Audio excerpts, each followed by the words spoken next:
Okay. This is Charity Otte. Today is February 20th, 2012. I'm interviewing Steve Knowles. The interview is taking place at Simpkins Hall in Macomb, Illinois, at Western Illinois University. And this interview is part of the Oral History Project for English 482, Life Writing, Spring 2012. So, get started and as we're discussing, we could walk around a little bit, and then, as you I don't know if you want to just give a brief background first or afterwards. Sure. It might be easier to show you the places. Yeah. And as I look at them now, how some have changed a lot, and how some have really not changed. What strikes me the most is how much smaller everything looks than it did when I was a student. Yeah. The buildings, the walls, the doorways, everything just seems a little smaller, but when you were a first grader in these halls, it looked, huge, like a museum. Yeah. So, I bet. So, as you're saying that you started here then when you were in kindergarten, that's what you're saying? I would have started, I believe, I was born in 1949, so I would have started probably the fall of 54. Okay. And I have a late birthday in October, and those things didn't matter back then. I was always the youngest in my class. So I started kindergarten at age 4, and we had half-day kindergarten. And kindergarten, first grade, were all on the ground floor so that the students didn't have to negotiate too many stairs except for physical education in the gym. And the lunchroom was on the main floor, and the music room, the art room, and the nurse's office if you got sick. And each floor had a special aura and charisma to it, For the second floor was second, third, and fourth, and the principal's office, which you never forget where that was. And the third floor was fifth, sixth, seventh, and eighth. And the top floor were the 4 senior high. That's where lockers were, and the majority of the senior high classes, English, history, science, etc., were all on that floor, as well as the senior high library. And of course, teachers' offices up there too. But as you got older, you kept moving up a level in the building until high school was on the top floor. And of course, downstairs for lunch, downstairs for music, downstairs for physical education. But and I can remember flying up and down these stairs. I mean, things I would not try to do now. But I mean, jumping over the banister railings right down to the next level. And we always, in our immaturity, would to see how fast we could get to lunch and how fast we could get to physical education class and things a lot like that. That kind of slowed down by the time you were junior, senior, because you had to act a little more responsible. But I can remember racing up and down these stairs many, many, many times in the years I was here. So that was allowed then in the school? You could run? No. I mean, we didn't run in the hallway, but we would really fly down the steps, and if you got caught, the teacher would stop you and make you go back up and walk down. Did that happen often? To some guys it did. I think everybody got caught more than once. Everybody had to stop, go back up, and walk. And it really amounted to who was lucky and who had the best eyes to see a teacher coming or hear a teacher talking and slow down and let their buddies get caught racing down the stairs. But no, they didn't allow it, and it didn't result in any major punishments or anything, but we had to stop and walk back up to the top landing and walk down. And So that would happen sometimes. Yeah. Not always were you in a hurry to get down the stairs, but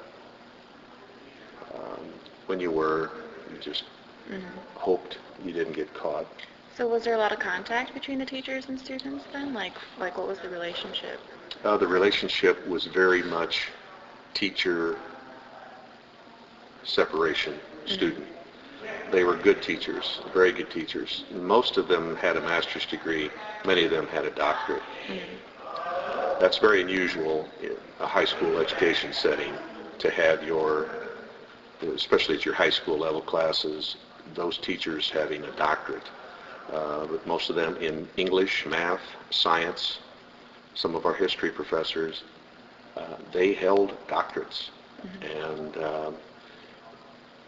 some of them did some additional work through the university education departments, but and when the school finally closed, a lot of them were able to move right over into the elementary education departments to continue teaching. But we were very fortunate to have a very highly skilled faculty, and that's not to diminish any other high school in town or the state or the county, but it was a university lab school, and the teachers were here to prepare us students for continuing our education, but they were also here to assist the university students in their observations and part-time student teaching and full-time student teaching, which is why we were here and why we were called the lab school. We were the working lab for teachers, and when I first started, kindergarten and the elementary grades, this was Western Illinois State Teachers College. It was a college, not a university, and it was primarily for teacher training, teacher preparation. And it certainly expanded so much in the last several years, and that's very positive, and those are the things you need to do. But the lab school, the training school, this is what this building was called. To us, it was Western High. It did not become Simpkins until after it closed as a high school building, and those students in 1968 moved down to Horban Hall. Well, Mr. Horban was the longtime principal here, okay? And so, but he retired when this building closed as Western High School after the graduating class of 1968. He retired then because I'm sure it was just, he was old enough to retire, and I think it was just going to be a different world and a different situation and a different environment for him. And also I think it was the coach, right? Our football coach retired too. He retired at the same time. My brother, who's 1 year younger than I, was in that last graduating class of 1968, and he was on the football team the fall of '67. That was Coach Harry Sockler's last Western High team. They were unscored on all year. It was an 8-game schedule back then. They didn't have the high school playoffs.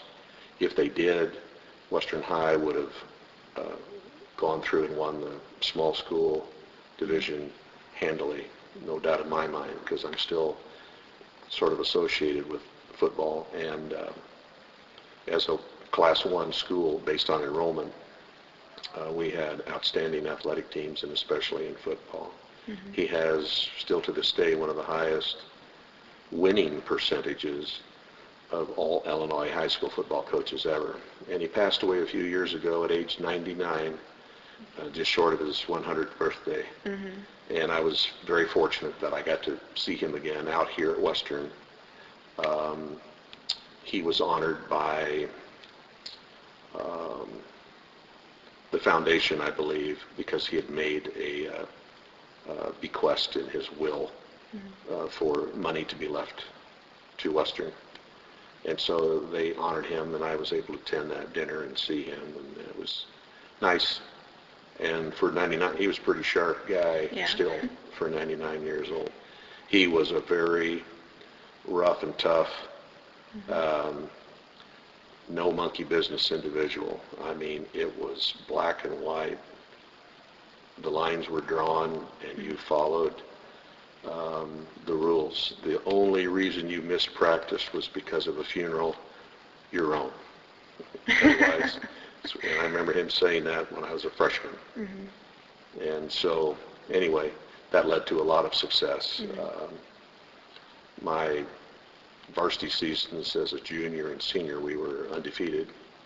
And then the next year, my brother's senior year, they were undefeated and, of course, unscored on. So he finished his career the last 3 years, 24-0, and I believe his record was 114, 12, and 2 in probably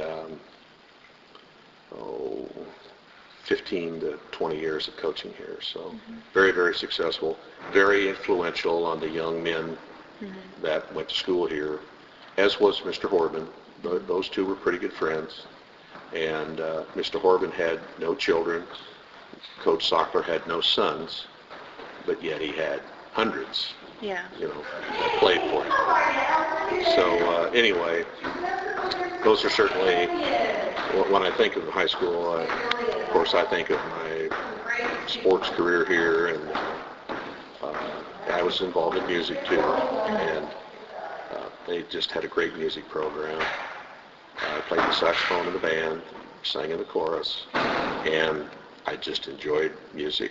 I still do to this day, and we had a very, very good program. Started individual lessons and instruction in probably 5th grade, and so by the time you got to high school, you could have 3 or 4 years, depending on when you started learning an instrument, of experience. We had a string program and actually had an orchestra.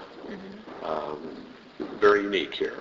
Of course, it was a state-supported high school, so we had state money helping fund the operation of the school, certainly during my years, the 50s and 60s. Unlike today, of course, the way the state's certain financially, but it just made everything a pretty unique experience. So what else were you involved in besides music and sports? Always music through, junior high and high school. Like I said, I played the saxophone in the band and sang in the chorus. I was on the student council in high school. All 4 years I was on the student council. And I believe my junior and senior years I was treasurer. But football, basketball, baseball took up a lot of your time after school. And then I was, happy to be on the student council, and then playing in band and singing in chorus, and practicing for contests, practicing for performances. That took a lot of time. And then, of course, doing homework and studying. In high school, I did manage to have a girlfriend each year, always a different one, for whatever reason. So, girls, sports, music, cars, typical high school life. I guess I framed that kind of badly, though, because I done a little research on you, and I did see that you were in student council, and if I got this correctly, that you were, what was this, for homecoming your senior year? Did you, announce speakers at the homecoming? You were like a representative? I was I gave a program. Yes, I was in charge of homecoming my senior year. Okay. And so I had to arrange speakers. And so, of course, we always had Mr. Horban, our principal, give a short speech. Of course, Coach Sockler always had to talk. And he was pretty much, was like, well, we're going to play whomever tonight, Carthage, and we're going to kill them. We're going to win. And he was a very self-assured individual. And the thing is, we won. When we walked on the field, we knew we were going to win. The other team knew we were going to win. It was still fun to play. But Coach Sockler, and then you always had to have the University Athletic Director, Ray Hansen.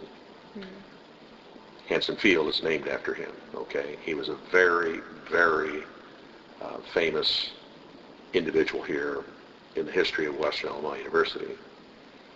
And they called him the Rock Hansen. And as long as I, through high school, went to high school homecoming assemblies, he spoke. And so when I had to, was in charge of the homecoming assembly our senior year, the first person, of course, I thought of was him. And then I invited a man that I knew through my father, who was not as old as my dad, but he had been a great athlete here, and I think he had graduated 10 years earlier, and so I invited him to speak as the 10th year anniversary of his senior class, and his name was Dick Boone. So then I had to invite one of the dean at the university who happened to have sons going to school here, but it was customary to invite one of the deans to speak to the dean that controlled whatever department of the various deans over there that controlled the operation of Western High. So Dean Abel spoke, and I remember telling everyone that I wanted him to come back and talk because the year before he had told the funniest elephant joke I'd ever heard. And again, back 40 plus years ago, elephant jokes were kind of a popular form of jokes. So, gosh, Dean Abel, former player, Dick Boone, Rock Hansen, Mr. Horban, and Coach, of course, Coach Sockler. So I had to contact them, arrange it. And I wasn't real used to public speaking like that in front of my peers and my other school teachers, and but you know, a lot of my friends could not have done that, and it was pretty scary for me. But looking back, I'm glad I did it. It was fun, and I think I won an Elk scholarship my senior year too, that they awarded.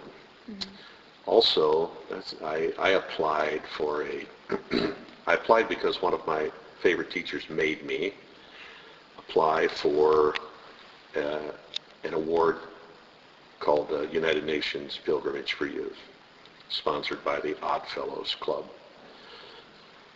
Long story short, I wrote a paper, had a couple of personal interviews, and had to provide some recommendations, some letters of recommendation, but I won that. And so in the summer of 1966, I went on a 2-week, about a 15-day bus trip to the east and stopped along the way at all of the historical places, starting in Gettysburg, Philadelphia, Independence Hall, went to Washington, D.C., went to Arlington.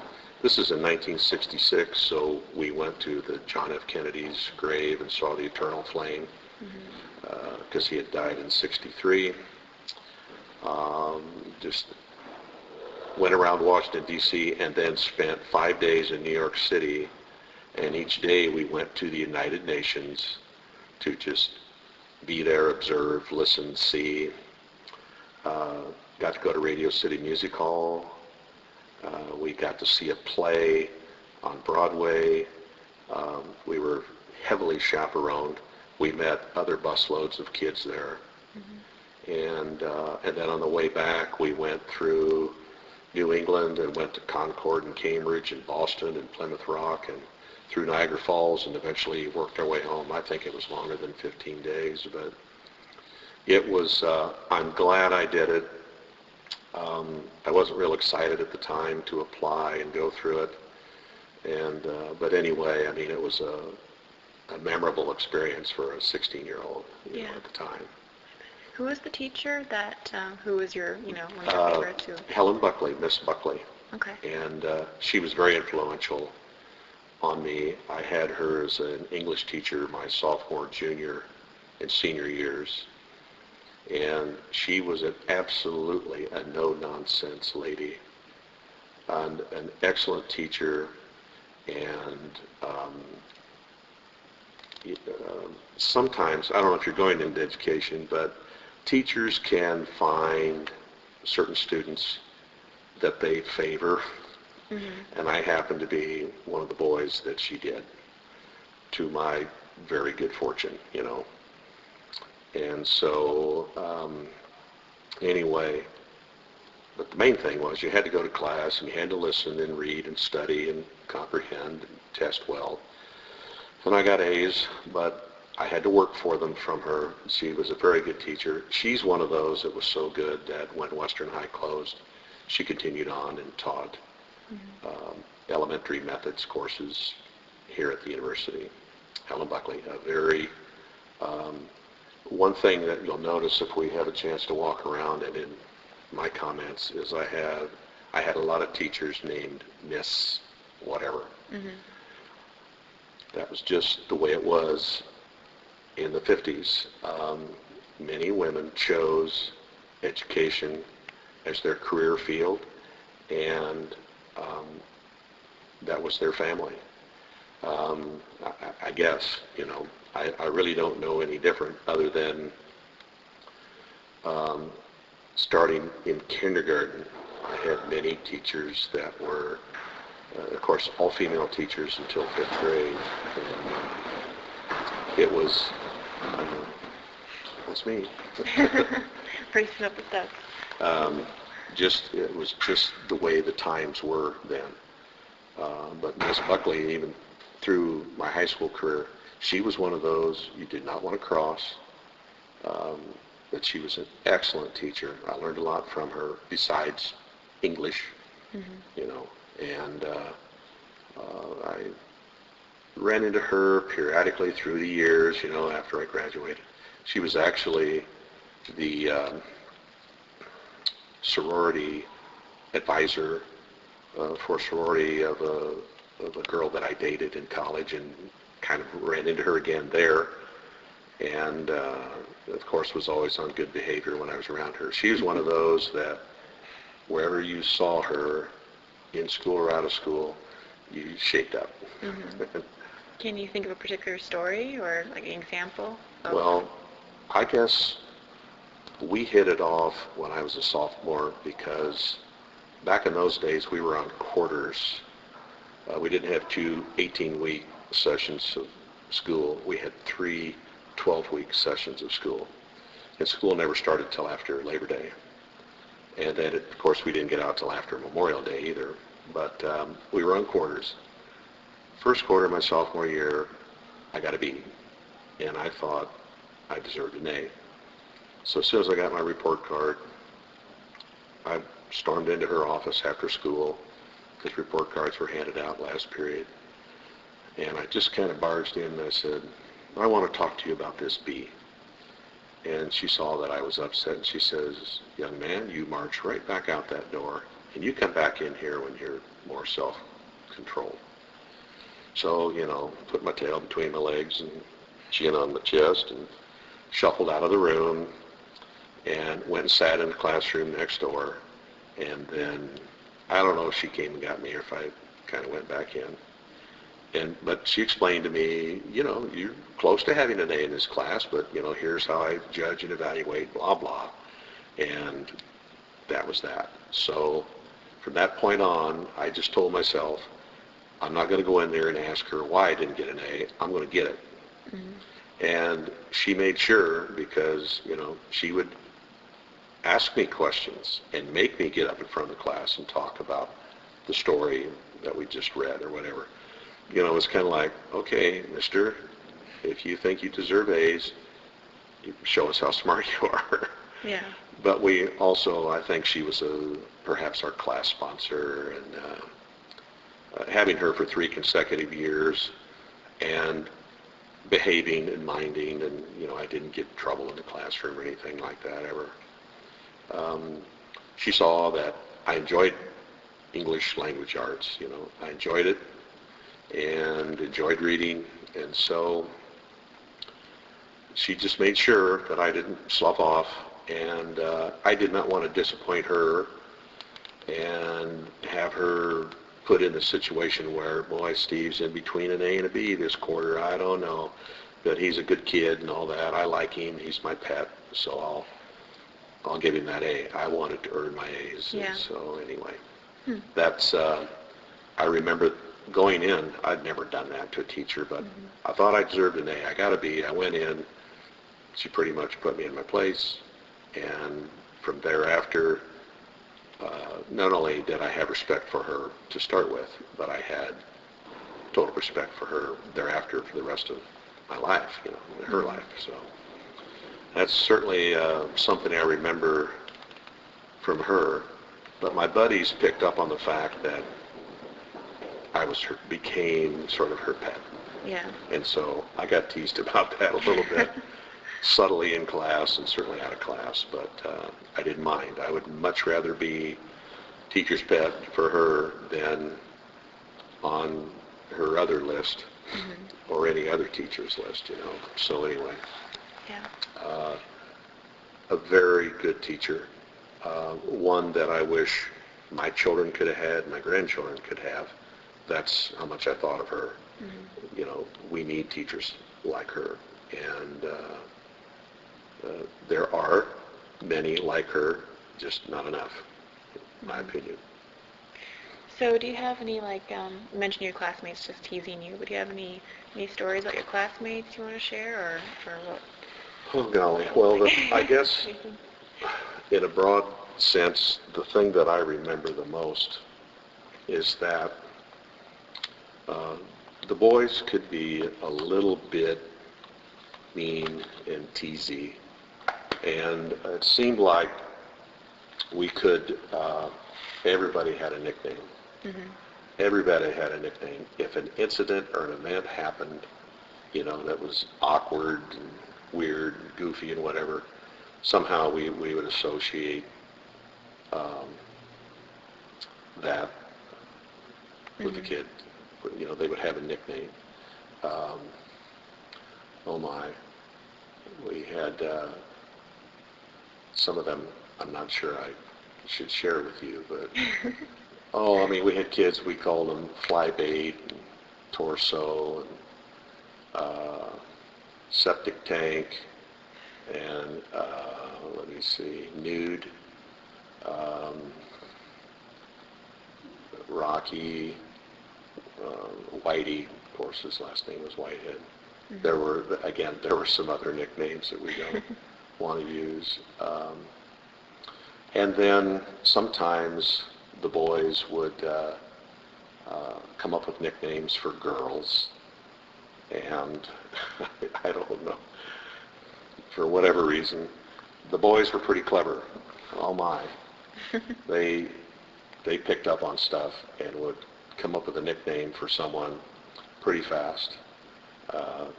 So many nicknames, gosh, and like I said, some I really can't share, and the others, I'm trying to think of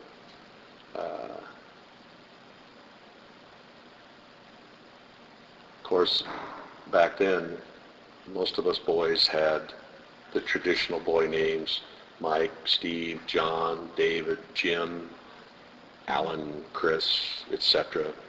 Girls too: Susan, Mary, Jane, Deborah, Diane, Vicki. But we were baby boomer kids. Certainly a few years ahead of me and a few years after me, we were the baby boomer generation. And not only were our lives traditional and our names traditional, but the education here was very traditional. And of course, when I graduated, I went to the university and ended up teaching for 7 years before I went into the insurance business. And I taught language arts.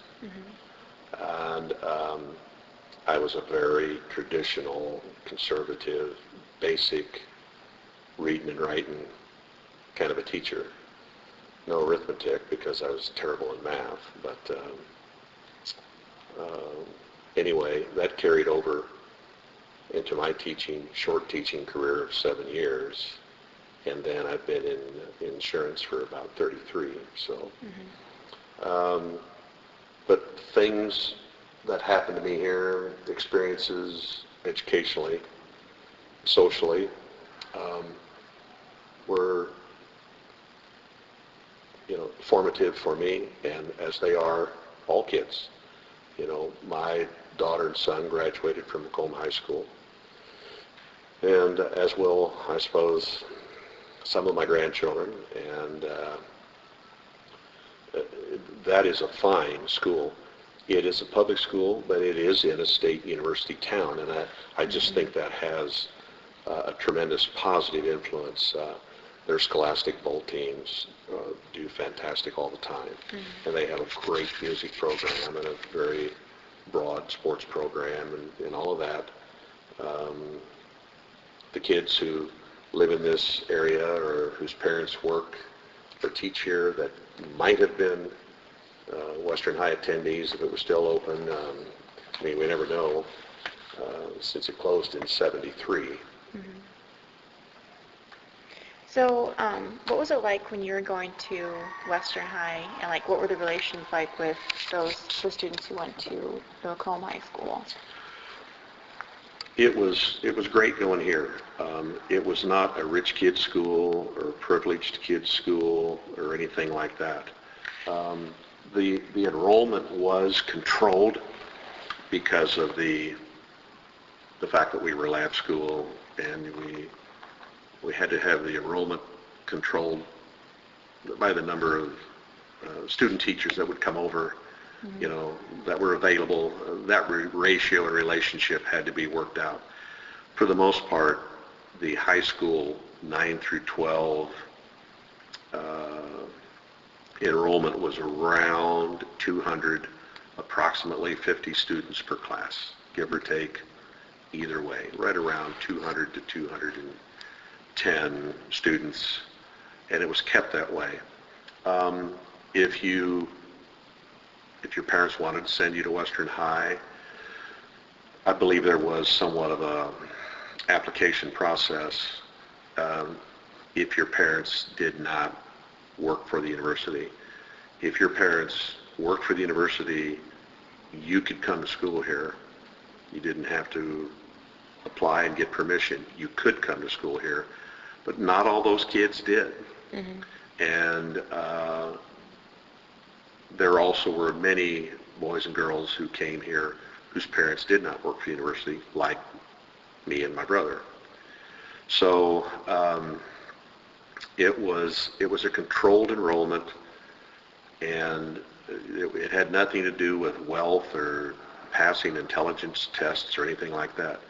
We had some pretty blue-collar individuals here, for the time, not college-bound, not college prep individuals at all. They went on into the, working world right out of high school, and certainly nothing wrong with that. They just were not interested in going to college, and you knew it by going to high school with them. Yeah. There was always just a little bit of friction between Macomb and Western High.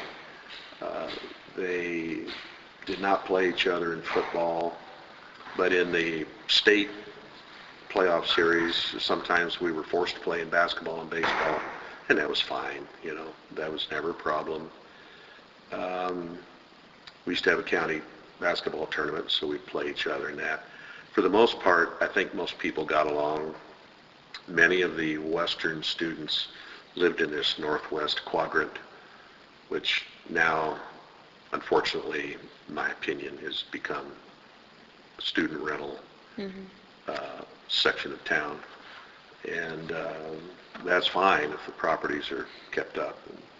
Anyway, that's a whole nother subject. But my brother and I did not live in the university neighborhood. We lived over a little bit south and east of the town square, in the 300 block of East Jefferson. So we were closer to a public school, Logan Grade School, than the lab school, but we rode our bikes and got rides in the winter when the weather was bad.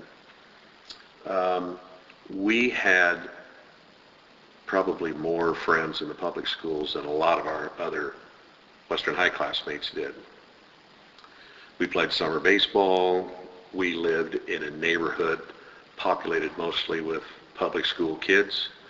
So we'd hang out at the grocery store together, go down to the ball field and play pickup games.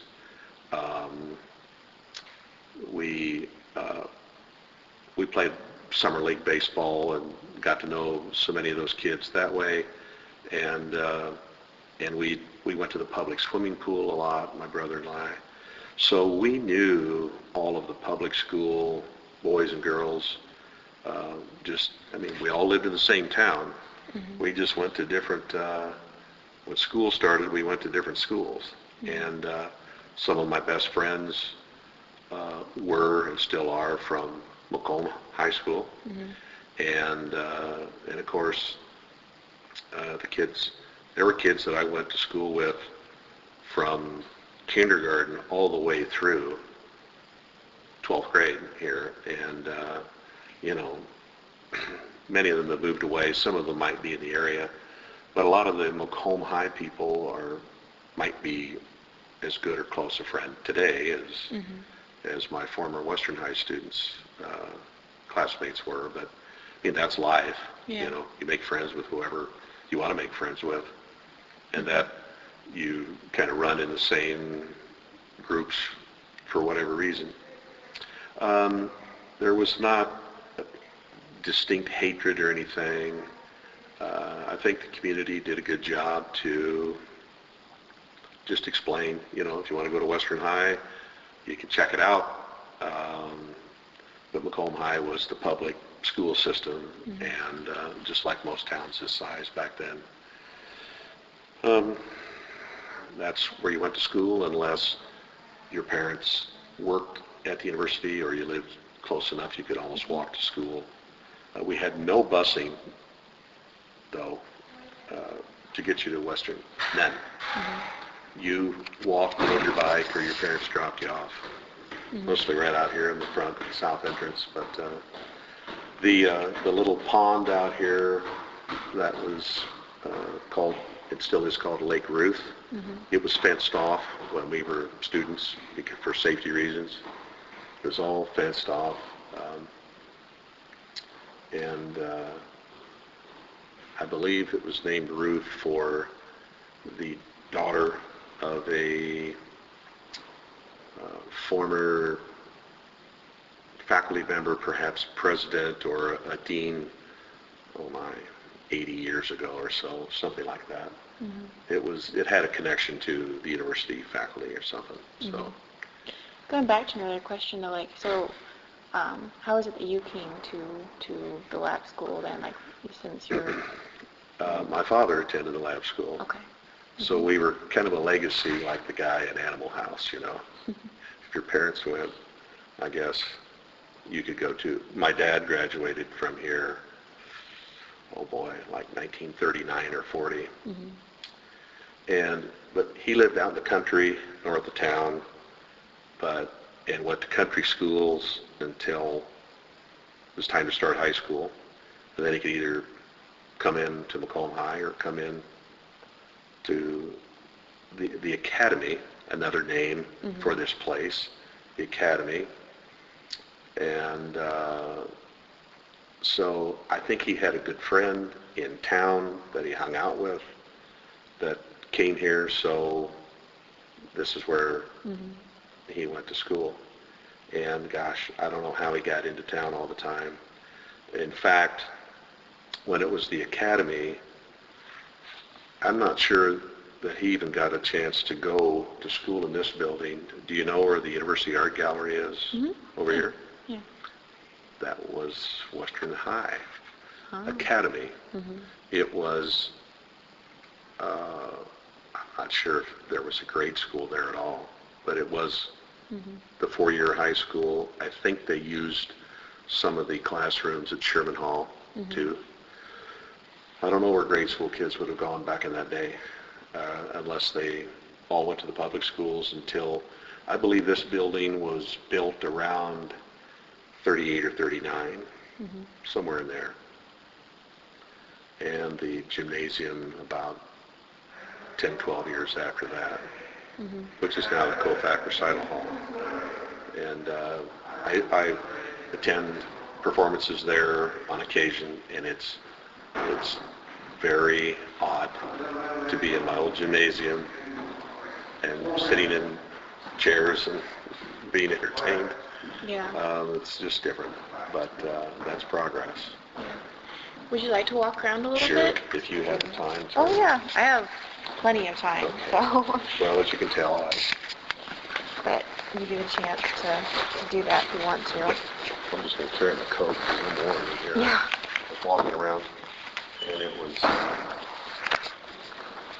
I'll show you this to you quickly. Don't Okay. laugh, because senior year, here I am. Yikes. That's all I can say. Oh. No. Let's see. Of my class, this girl has passed. She's got dementia. He died in '69 in a car wreck.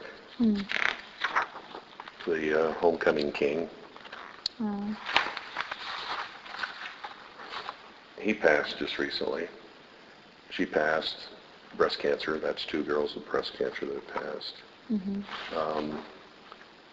She passed the breast cancer. She's gone.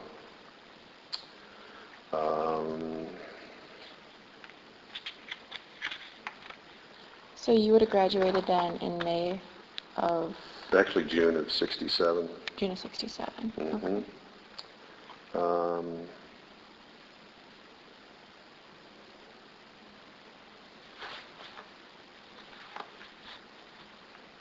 Some of these kids were very, very, very smart, very bright. And a lot of the kids here went on to U of I, and especially the girls. The girls are always smarter and, more mature and so forth. So have you been in contact with, how have you been in contact with different What's unique alumni? is since we're closed, don't exist anymore, every summer, the last weekend in June, Macomb has what's called the Heritage Days to celebrate the heritage of, this is an old town. Yeah. So we have a all-Western High reunion the Friday night of Heritage Days every year, and we've been doing that for about 20 years. So we sort of have an automatic class reunion every year. Of course, living here, I always go and see people that you see every year, maybe every other year. If their parents still live here, they like to come back. Or just people I haven't seen in a long, long, long time. Do a lot of alumni come back for that? Yes. There's probably, that Friday night party, there's probably 200 people. Oh, wow. And some of them are spouses. But, again, this tile block wall stuff that's unchanged. The floor's off a little bit, but down here is where it all started.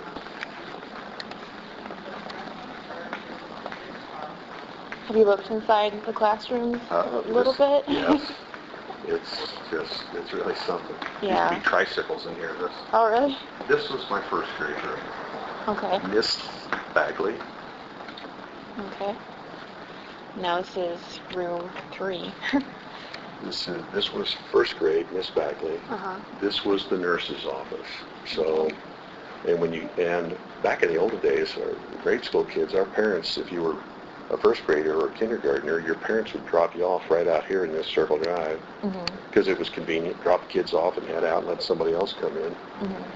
And then if you came the other first grade on the other end of the building, their parents would drop them off down there. But this was first grade. This was the nurse's office. And this door and this next door This was the kindergarten, and there was morning and afternoon. I went to the morning kindergarten. It was just half day. So this was kindergarten, but you can see some of the architecture, like the wooden trim up high. Yeah. The windows and the upgrade and all that. This was Miss Burke. Notice the Miss theme. Yeah. This was the back door into the music room. Okay. So is the woodwork all kind of the same then in the... Some of it is. Some of it? These doors.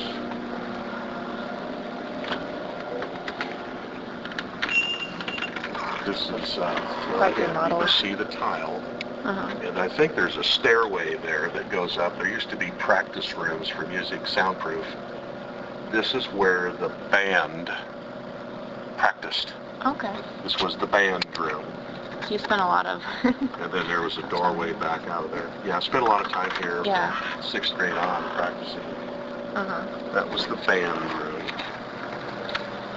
This was a second gymnasium.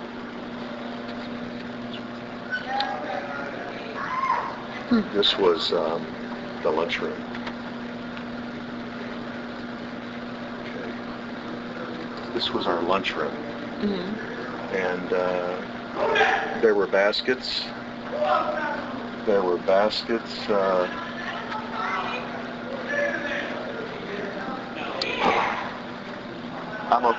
I'm a former student reliving old memories of this being the lunchroom 50 years ago. That was lunchroom and a backup gym. Okay. You know, they had the big gym and then the little kids. That was a lot of bombardment was played there. And this was the kitchen. Okay. This is where the, but it was just a kitchen because that was food preparation for everything. This was first grade, the other first grade. We had 2 first grade teachers, Miss Shannick. So that was the other first grade classroom. So then, just for reference, that was room 20. Okay. So now we're walking towards the west end. This was the art storeroom. This was the art room. Okay. And there was a sink and, of course, storage. It smelled like paint and construction paper and paste and glue. But that was the art room. And we, of course, back in that day, we had art from first grade on.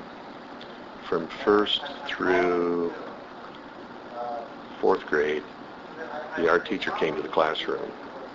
And then 5th grade, we were big enough to walk down here for art, 5th, 6th, 7th, and 8th. Mandatory art. It was just part of the curriculum. And then in high school, it was an elective. So, but spent a lot of time in there trying to learn how to run scissors. This was the faculty lounge. The student lounge, so kind of... It had a little kitchenette. I believe there's a fireplace in there on the west wall. It was also... It's open. Yeah, this was the kitchen.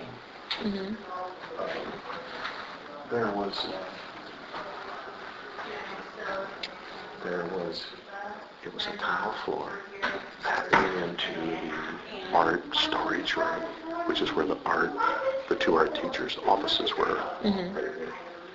But in 7th and 8th grade only, we came down here in the wintertime at noon hour. Somebody would play 45 records and you could dance.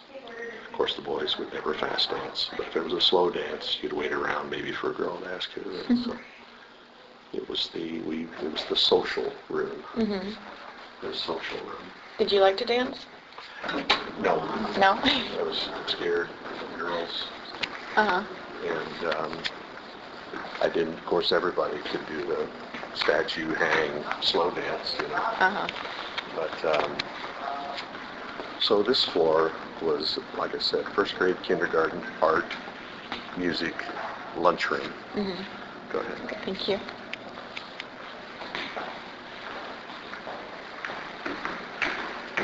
So what was your favorite subject? Probably the language arts. Mm-hmm. I also liked history and earth science and geography. Mm-hmm. I liked biology, but I was not very good in math. And it was pretty accelerated to do math back then. Mm-hmm. All right, we're on the second floor.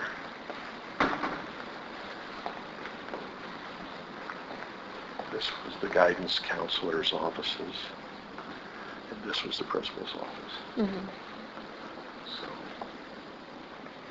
And Dr. Horban was also a chemistry instructor, yes, he right? was. Yes. Did you have him?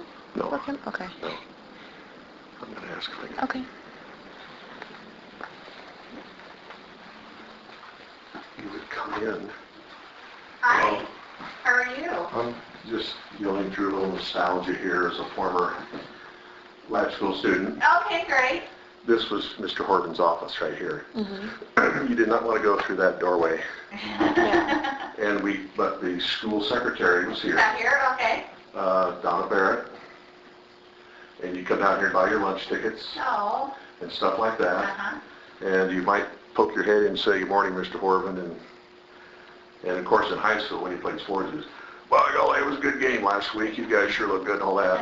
And whatever. You just didn't want to be called in. But anyway, that was his office. This was the secretary's office, guidance counselor, and I think audio-visual were across the way there. Mm-hmm. So, sorry for the interruption. No, that's okay. Thank you. You're welcome. So were you called into the principal's office? Not very often. No? Not very often. One time, one of my best buddies and I, we got in kind of a little shoving match, and one of the teachers was just so surprised that two good boys like that they escorted. I mean, they just walked us down here, and we had to sit with Mr. Horban, and we had to play the game like we were so scared and terrified and so sorry. And on the way out, we were kind of laughing and joking and buddies again. But I did get called in there once. I don't think my brother can say the same thing. I think he was called in there more than once. He was a little more feisty than I was about stuff, but he might have spent a little more time in Mr. Horban's office. But anyway, I don't want to tell too many stories on that. This was my fourth grade classroom. Okay. And basically, this was the teacher's office. Mm-hmm. Then we had a secondary classroom for slower readers, Mm-hmm. would separate during reading. Slower math would separate during math. And so we had two teachers. Let's see here, report. This was Miss Hipple and Miss Tiao. Miss Tiao was Hawaiian and mean. Oh, it's interesting that she was here from. Do you know how she got here from? It was one of these experimental transfer things. I believe this was the grade school library. Mm-hmm. 1st through 6th had their own library. 1st through 8th had their own library. But these two doors, this was another auxiliary classroom for 4th grade. Mm-hmm. And then a big classroom, and everybody had a desk. And one of the teachers had an office here. Head teacher had an office there, Miss Hipple. But anyway, that was 4th. We're kind of going backwards on this floor. So were the libraries very Oh my. What were they like? I would say that they were very well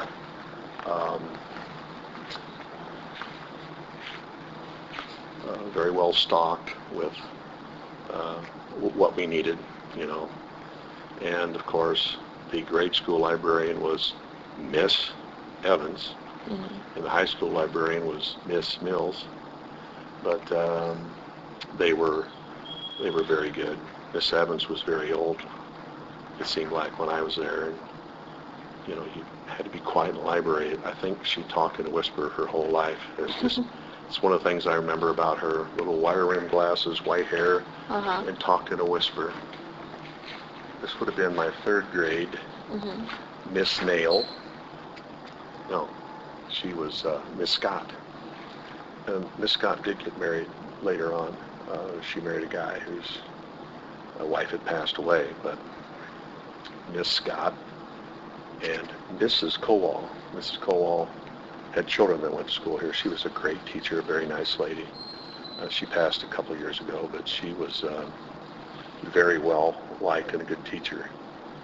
So Miss Scott, who became Mrs. Nail at an older age, though, too. Probably in her 40s when she married. So would that have been when you were going to school here when she, or? I had her as Miss Scott. Okay. These are we are right above the band room, music room. This is where we used to have to come up and practice singing, or where we took a lot of our individual music instrument lessons, because the rooms were soundproof, and there were glass windows so you could look down. Way back when, before the gymnasium was built there, this was the gymnasium. So the lunchroom and the music room were the gymnasium, and so this was actually a balcony where people would watch basketball. That was way before my time, though. Yeah. But there's little walkways and little stairways all over this building. I've also heard that there's a tunnel that connects between here and Sherman. Did you ever get to go in it? We did. They would have us run down there for conditioning in the wintertime, but we were not allowed to go all the way to Sherman Hall, because before the Union was built, that's where the university student lounge was, off limits to us. Oh, okay. This is just the second door to the third grade, and those rooms had, you know, a secondary classroom here, a secondary classroom on the other end, the teacher's office there when you first came in, and then in the middle area, all of the middle area was might be locked. Yeah. So anyway, this was third grade. This was second grade. And this was Miss Donnelly and Mrs. Stifler. So Mrs. Stifler I had as a second grade teacher, and then I ended up having her as a 7th, 8th, and 9th grade English teacher. Fine woman, still living, one of the best teachers I ever had. Just a very good teacher. I mean, when you went into her class and sat down, you were taught. And she was a very good teacher. And strange enough, 1967 was my last year in the building. 66, 67. And then in I graduated in 68. In the fall of 68, this was opened up as Simpkins, the English building. I'm back in my second grade room taking literature courses. Oh. I bet. It worked. Excuse me. This was all classrooms. Can I help you? I'm just kind of reliving my Western High student experience and doing an interview with an English student here. Wonderful. This was my second grade classroom. Oh my goodness, really? Yes. Wow. And, I love thinking of this as a former classroom. well, you can see the doorway there. That was a secondary classroom. As I've told Charity here, most second, third, and fourth grade here had two, I call them auxiliary classrooms, for when it was time for reading. There was slower reading, went to that room, and fast readers stayed here. Same way with math, slow math. And, or if there was those that took, well, in second grade we wouldn't have had Spanish, but on the upper floors. But anyway, it was, that doorway just took us into another smaller classroom. But this was second grade, and then when I attended the university, I had like courses with Dr. Lundvall, drama, masterpieces in here, which was pretty strange. To be a high school student here, and 2 years later, it's a university classroom. Right. Funny. It was, well, that's kind of why we're having this interview. And I apologize for the interruption. Oh, no, right. It was, Theater graduate student office.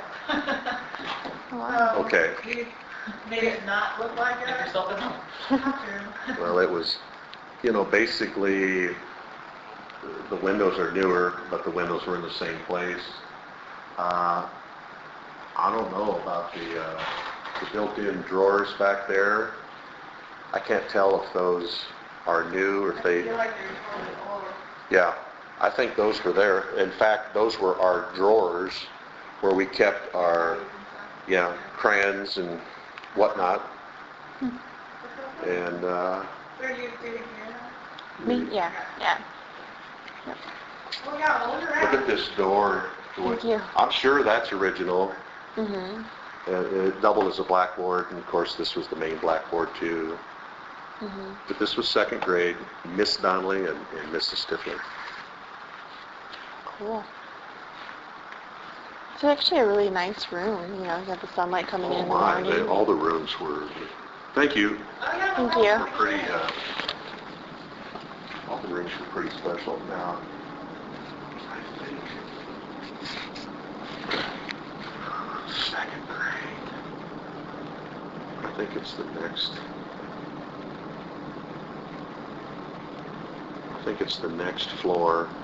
It's kind of built the same way, and there's like an extra room. Mhm. These are probably closets.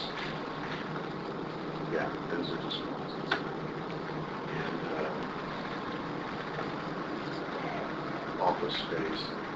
Those were, well, that was the auxiliary classroom to second grade, but it had a doorway into it too. But anyway, Mhm. we did have the elevators here, Mhm. and the bathrooms were, Did you get to ride the elevators? Did you no, ever take not them? unless we were with a teacher, helping Oh, a teacher out, you know. But we were not allowed to ride the elevators. But, you know, I stayed in pretty good shape, walking and running up the stairs.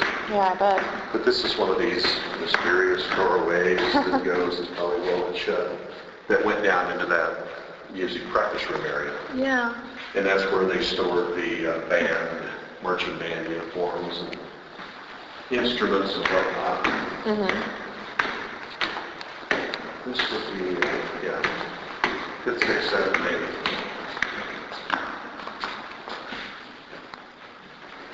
So what kind of student would you have, like, described yourself as being? Above average. Followed, I mean, obeyed the rules. Mhm. Being younger, always being younger one in the class. With an October birthday, school started and you hadn't had the next birthday yet. So, especially in grade school, junior high, that 6, 7, 8, 9-month difference in age was noticeable. I mean, in 9 months, you know, a 9, 10-year-old boy could mature noticeably in 9 months, but I was 9 months behind, Mhm. you know, until school got out. So anyway, this was 5th grade. That was the Spanish teacher. We had Spanish here. We started Spanish in 5th grade. So I had like 7 years of Spanish, Wow. mostly in 5th, 6th, 7th, and 8th, freshman and junior. I guess that's 6 years. But that was the Spanish teacher's office, and she might have doubled up with somebody else, Mrs. Castle. Mm-hmm. But 5th grade, that was the faculty men's bathroom. You kick your butt out of there. This was 5th, and this is where we had men, Mr. Christopherson and Mr. Bernard. And it was like cool, because 5th grade, men teachers finally got to go down, get a locker, wear a t-shirt and shorts for gym class, you know, instead of have the grade school teacher come up to the classroom, get you as a 4th grade class, and take you down to the gym or else outside to the playground. So 5th grade was a magic year. Men teachers got to go to physical education class on your own, get a locker, dress out. So when we started music lessons with instruments and Spanish, and so Good year. Were there any other foreign languages that were taught? there was Latin, Okay. but no German or French. But there was Latin and Spanish.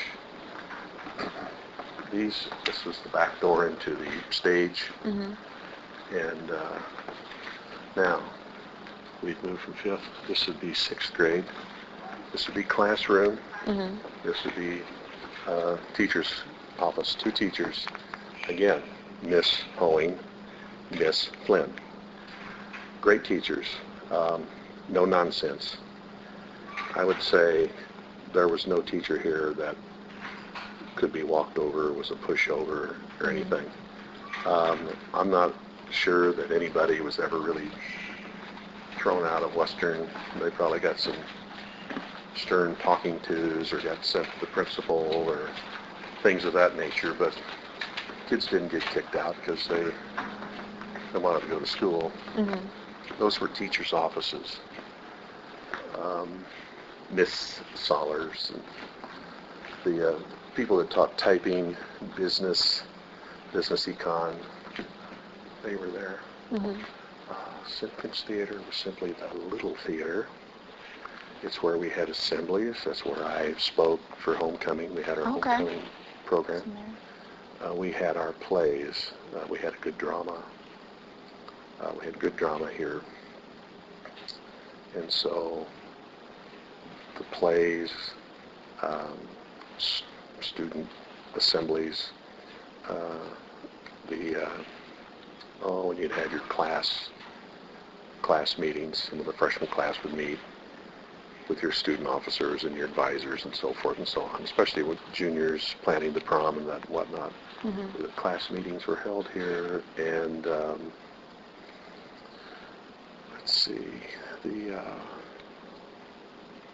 if we had a speaker of some sort, for whatever reason, would be in there. Also, in the wintertime, 1st through, I don't know, maybe 1st, might have been just this floor, 5th, 6th,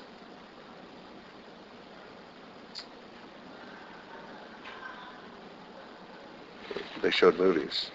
And of course you never could get through a movie, so it'd take you a week to get through it, but that's where we saw, oh my, Robin Hood, you know, with Errol Flynn, and where are we now? 5th grade, 6th grade. Okay, this would have been 7th grade, which was self-contained. Again, the auxiliary classroom, slow reading, slow math, main classroom for 7. I believe this was the library. This was this was the junior. This was our grade school library, knocked down the floor. Grade school kids would be walked up here. And of course, 5th, 6th, 7th, and 8th. It was, you know, a pretty important resource. The older you got, and then those double doors went right into the theater. But this was the grade school library, and it's, you know, pretty good sized for a grade Yeah. school. But Yeah. anyway, that was the grade school library. This was 7th grade. And 7th grade wasn't, like I said, it was a 7th grade classroom. Our teacher taught us English in here, language arts. We got to go upstairs, since we were 7th graders now. We got to go upstairs to the math room for math. His 7th grade history. She probably taught it, but she didn't teach math. Of course, we left for music and Spanish and gym class and those things. I know that we went upstairs for math. Science, 7th grade science. Gosh, I have to think about that. But this area was 7th grade, Mm-hmm. and then the classroom on the end was 8th grade, and it was also high school biology. Mm-hmm. So you took biology when you were a sophomore. So this was about the only time you came from the top floor down a floor was for biology in here. And that was usually, they coordinated that so that the 8th graders had a class out of here. Yeah. So we probably went to math, and we'd go upstairs to the math room. Mm-hmm. But this was 8th grade. Those were the offices for the 2 8th grade teachers in. We had Mr. Kellogg, who became Dr. Kellogg. He might have had his doctorate when I'm here. I know he's now Dr. Kellogg, still living. And he was our 8th grade science teacher and our high school biology teacher. And so he probably had 2 sections of 8th grade science and 2 sections of sophomore biology. And then he might have had 1 more high school science class to teach. But this was, I believe this was special reading, or this was a specialty teacher that was here. This was 8th grade classroom. Again, on each end were the auxiliary smaller classrooms. Actually, this one, since it was a science area, was it was set up as a lab, with water and Bunsen burners and test tubes and all that stuff. But that was their offices and work areas, but that was basically the classroom there. Mm-hmm. So this floor was 5th, 6th, 7th, and 8th. Self-contained classrooms, except by 7th and 8th grade, you got to leave to go to math. But here, in 8th grade, actually, we left for English and math, and perhaps earth science. So you said that there are about like 50 kids or so in each class? Yes. Then? And so did you... Most average class sizes were 25. Okay.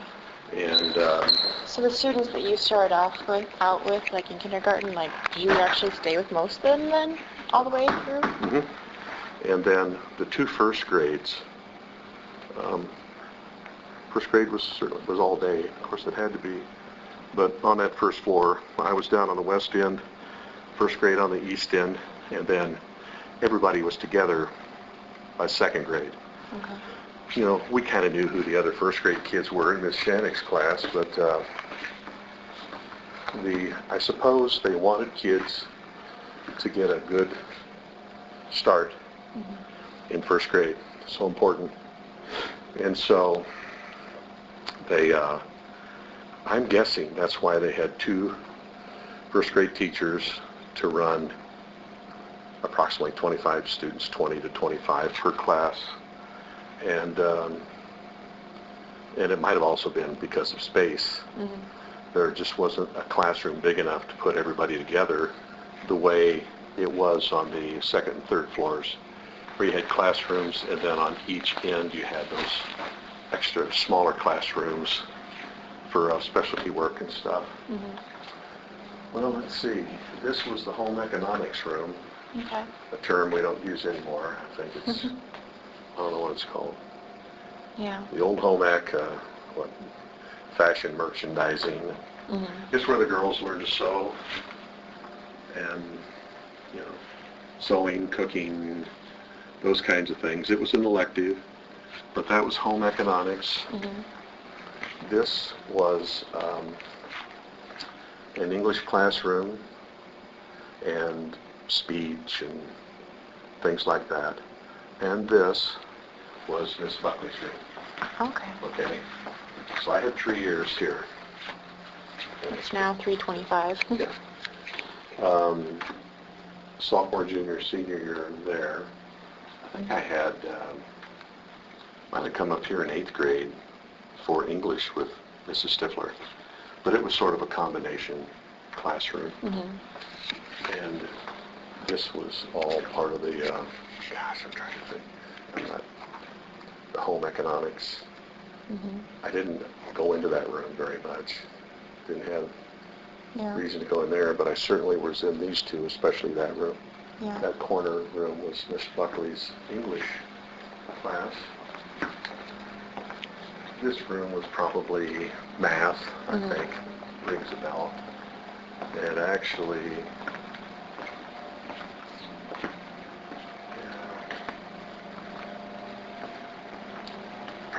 I think most of those kind of rooms would have 2 doors.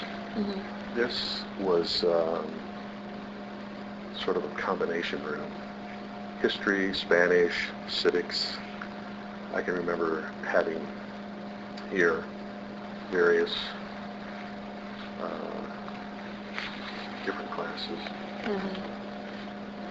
And so, pretty sure that was where we went for high school Spanish, civics,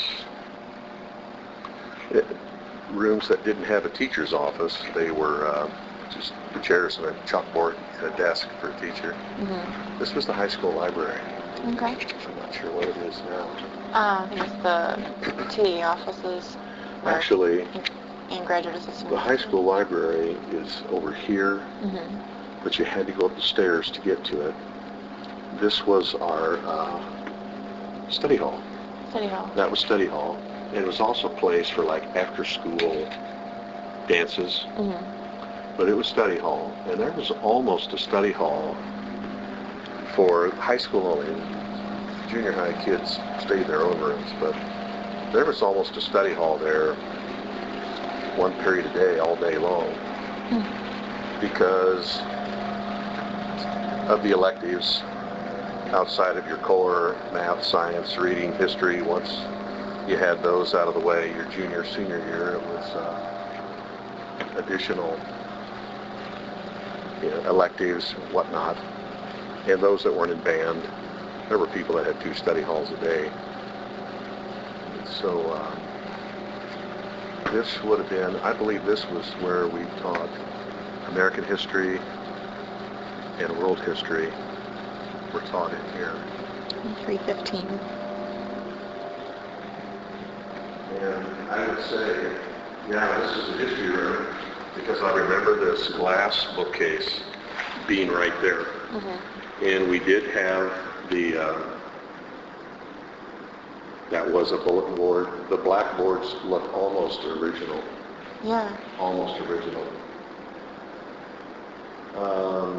You can see the heating units, but in some of the rooms I looked at a little while ago, they still had radiator heat. Of course, the university is on steam heat. Mm-hmm. And we had radiator heat, you'd hear it knocking in the winter. Always had the film screen. I'm guessing back in the day the ceilings were made out of asbestos tile. Mm-hmm. That's what the ceilings were. A lot of blackboard space, because this was, I'm pretty sure this was the history room. Mm-hmm. And it came as a classroom. The lockers, of course. Mine was down there. I really can't remember the number or the combination, but it was down that way. But everybody had a locker, Did you have the same lock? Like, did it change year by year? No, or did you... once you got a locker as a freshman, that was your locker. That was yours, okay. This is probably an offices for some of these teachers where there were nothing but classrooms had to have a shared office space. Mm-hmm. And that, either that or the next one, but one of these was sort of the geography or the science room, both of which I took as high school courses and had good teachers. Mr. Alexander, earth science, I was very interested in that, and world geography, very interested in that. And then, like Latin, might use it when it was empty, or speech, I think speech. My senior year, our speech teacher was a guy named Mike Genovese, who is now a professional actor and who I have seen in film and on TV. Wow. Yeah. Wow, that's kinda really, neat. Yeah. that's cool. Let's see. Again, this was all senior high area. This was the high school science room. Okay. This was the chemistry. This is where chemistry and probably physics were taught. Really? And so this would have been teachers' offices, bathroom, but again, in there on each end, and that's what that door goes to, probably for fire safety, was that door was there, the auxiliary smaller classrooms. But this would have been set up with chemistry lab equipment and all of that stuff. So that was that. But I'm thinking 2 years later, I'm up here taking Yeah. a different course. But for whatever reason, the boys' bathrooms are always on this side of the building, and the girls down there. Yeah, This it is hasn't just changed. stairs up into the take a public peek up in there. Yeah. We used to have a Coke machine up here that never worked. It was always a big student council project, be the one got that going. This was Nobody went ever up to the did? roof. This went up to the roof, and there would be they had some science equipment up there that would gauge wind speed, rain, whatnot. You know. There might have been some towers and antennas for TV reception, for TVs and stuff, but you did not go up there. I might have occasionally with a teacher for a science project, but this was just the back way of this study hall. Yeah. And, So where was the Coke machine at? It was right here. right here, okay. Never worked. In the hall. Yeah. You can see this thing, how high. Yeah. And really, as you look at it now, for a small high school, 200 kids in the high school, this was quite an area. Yeah. But it was mostly study hall, which the teachers took turns monitoring.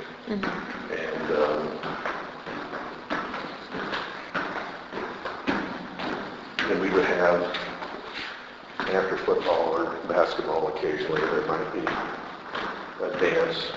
Of course, homecoming would be in the gym. We'll walk over here a little bit, but Sure.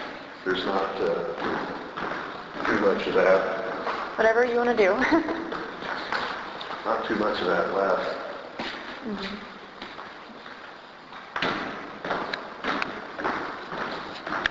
It's a beautiful building. It really was, and still is. I mean, we were so lucky as kids because structurally it was new, fairly new. I mean, when I was up here, it was 20, 25 years old. Pretty well laid out, plenty of classroom space. You know, gosh, we have the best of the science equipment, textbooks, because it was a state-supported school. So, I mean, these were here. This is original. Okay. That's original. The doors had to change for safety. See where they used to be different, but So this doorway here, would this go out, was this built on then, this extra area? This, you can see the difference in the color block. Yeah. This is the gymnasium edition, Okay. probably what, 1950, 51, whenever the gym was built. Okay. But this was always just, we used to park our bikes right out here, where all this equipment is, that was gone, not there. And, but the way the building looks here, outside was the same. But this was where we would, we'd come down here and turn the corner. We used to dress in our football clothes there. This was probably always a closet. This started the locker room experience. And it's now, go ahead. Okay. This is, I think, the waiting room for the Kovac. Okay. And by now, you've short ceilings. This was 5th, 6th, 7th, 8th grade boys' locker room. And it was pretty primitive. Pretty primitive. They've done certainly done a lot of work here. What do you mean by primitive? Let's see. No, we weren't in the locker room yet. This was where they kept. This was storage for gym equipment, and then we came here. We'd come here, and this is where the towels and our football stuff was kept in the off season. This was like an equipment room. Okay. And now, this would have been the locker room. Okay. And there would have been lockers here, and lockers there, and lockers along that wall. And that was it for 4 grades of boys. And then the doorway up. And we had to go up to get to the showers. There were no showers down here. But this was the 5th through 8th grade boys' locker room area. This was where we would come in and get a towel or get a clean t-shirt or socks. If we needed pads for our football pants or whatever, all of our equipment was kept here, basketballs and whatnot. And then we'd go right on out the door, go out here, and there were benches during football, and we would dress. But we practiced down here where the Western Marching Band practices. It's where we practiced football. Of course, we practiced basketball up here in the Kovac. But we played our football games. We walked down to Hanson Field and played our high school games. Yeah. Right on Hanson. That was pretty special. I mean. Yeah, I bet. So that's just an exit up to Kovac. But this was.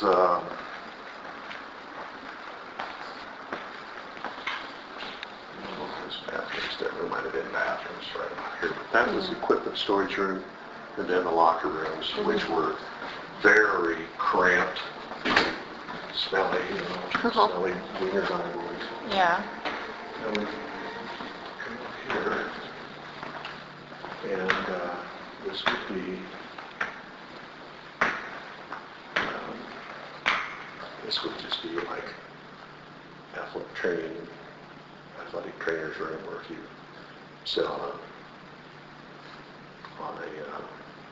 bench and get your ankle taped or something like that. All the coaches' offices were in here. And, you can see we were still in kind of the foyer. This doors were here. This was still a foyer where you walked into.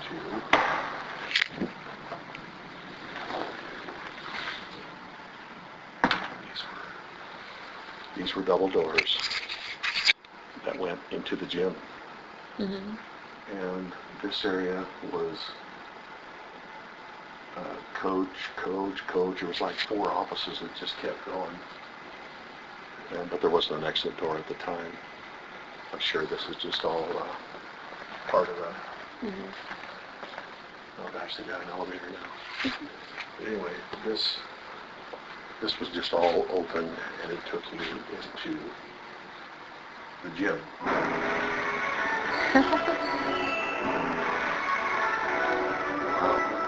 Yeah. Great. Still have a great music program there at the Yeah. university.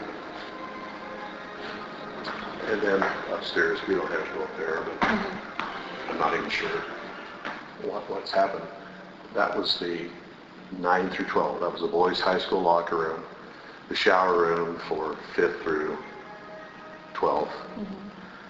That would have been the shower room and the boys' locker room. And then also you would, there was a balcony that ran the whole east side of the second story and the whole west side of the second story of the gym for people to sit for basketball games and music performances. So there were balconies up there, and I think it's, I don't know what it is now, but it's certainly different. Yeah. But, so there, as you can see, lots of areas, and let's see, I'm kind of curious. There used to be a back way here that I don't think we could probably, it's probably gone. Please keep off the left. Okay. That's, Oh, it's like an elevator kind of thing. yeah, it might be, again, there used to be the industrial arts room. Open. I can't believe it. Area of refuge. No, this is the area of refuge. That's where the performers, Okay. when they leave the stage, they come off of here, and this was their green room. There must not. There's some hidden areas in this building. The industrial arts room used to be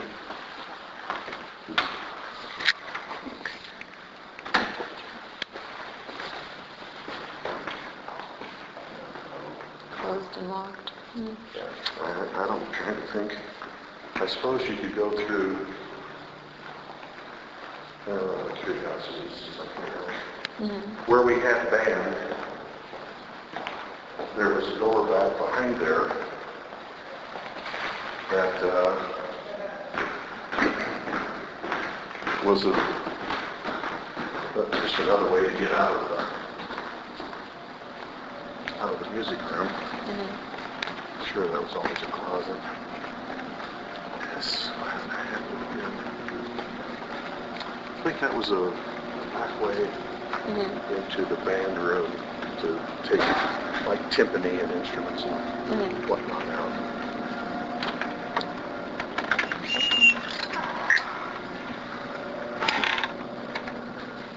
There were 2 offices right here. 2 offices.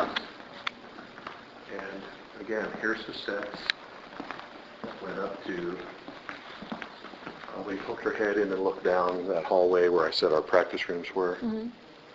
And because, again, a long time ago, the ceiling was gone, and that wall was not there. This was the gymnasium.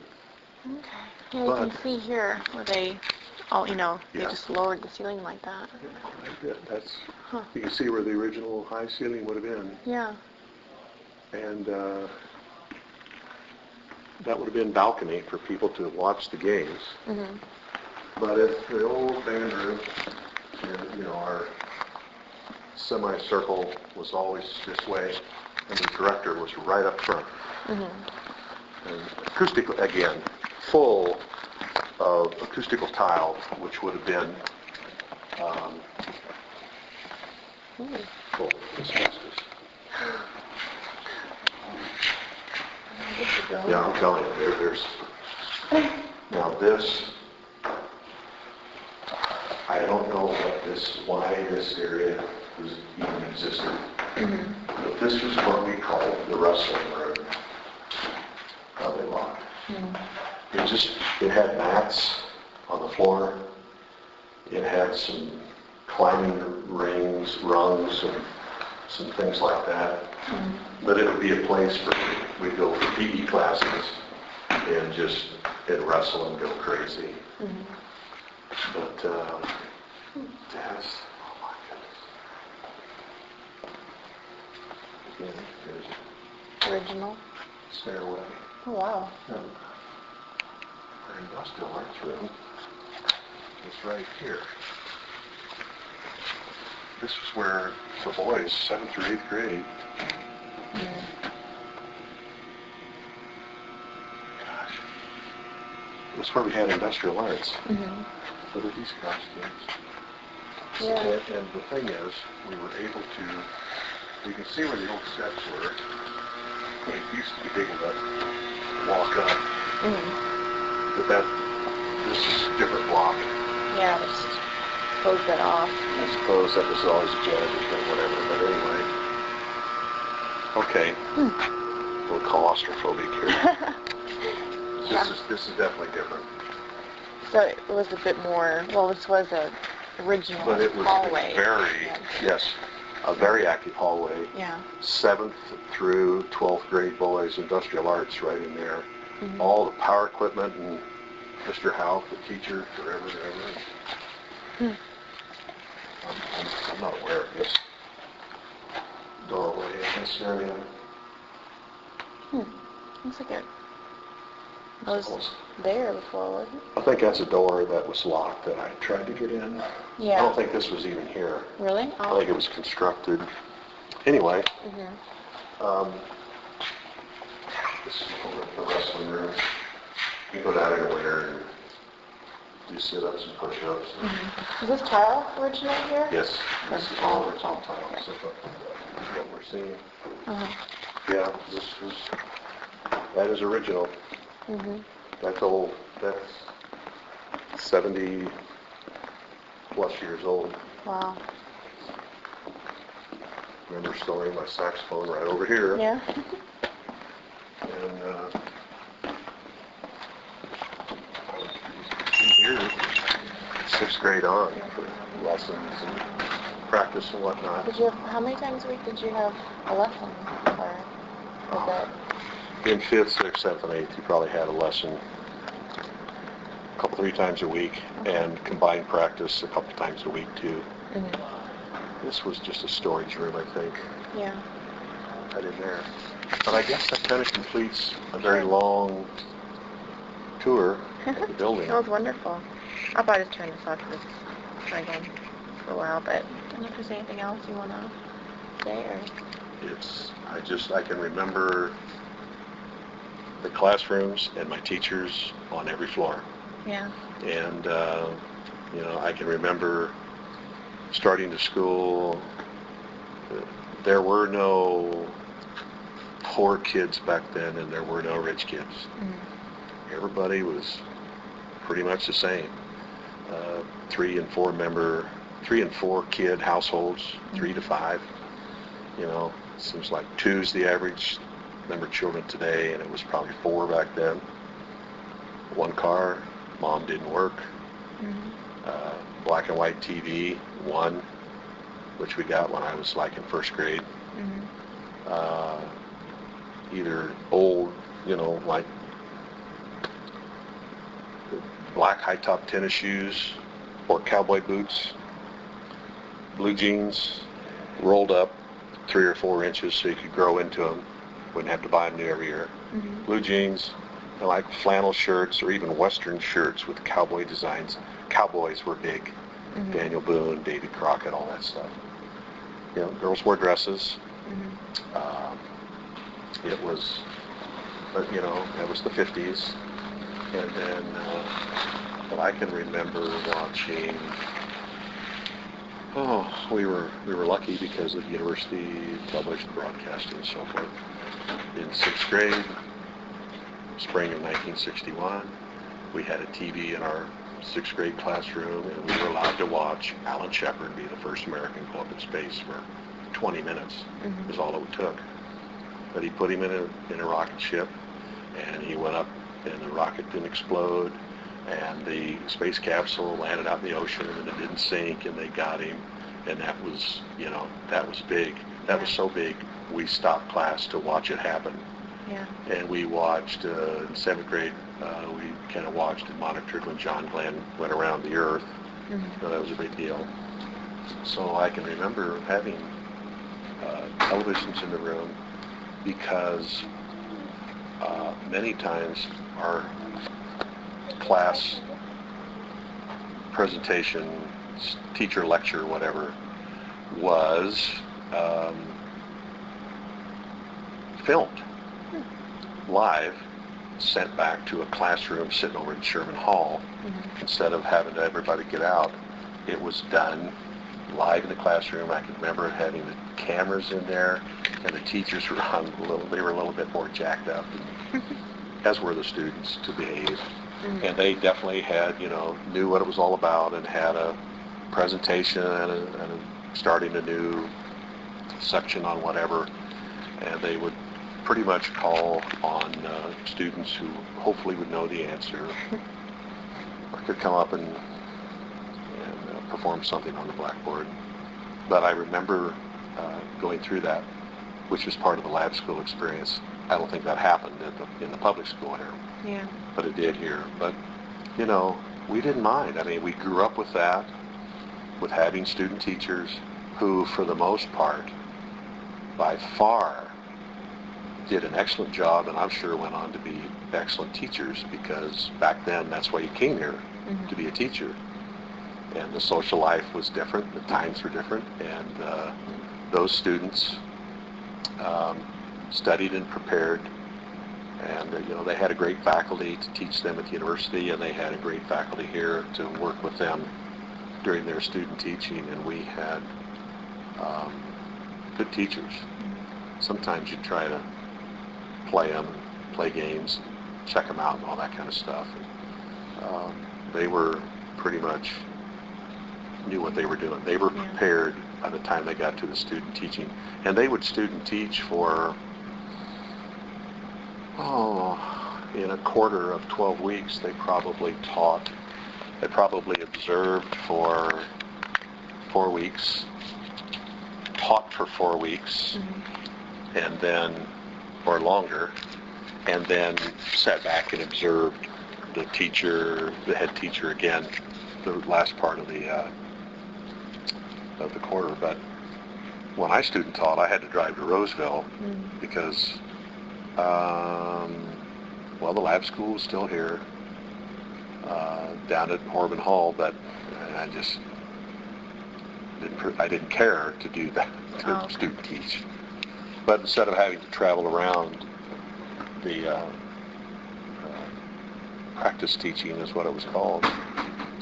But the education majors, people that were going to be teachers, would actually do their 12-week quarter of student teaching here, and spend the entire quarter with the class, with the head teacher, a few weeks of observation, and preparing and getting prepared for what their section was going to be. And then they took over. They were the teacher.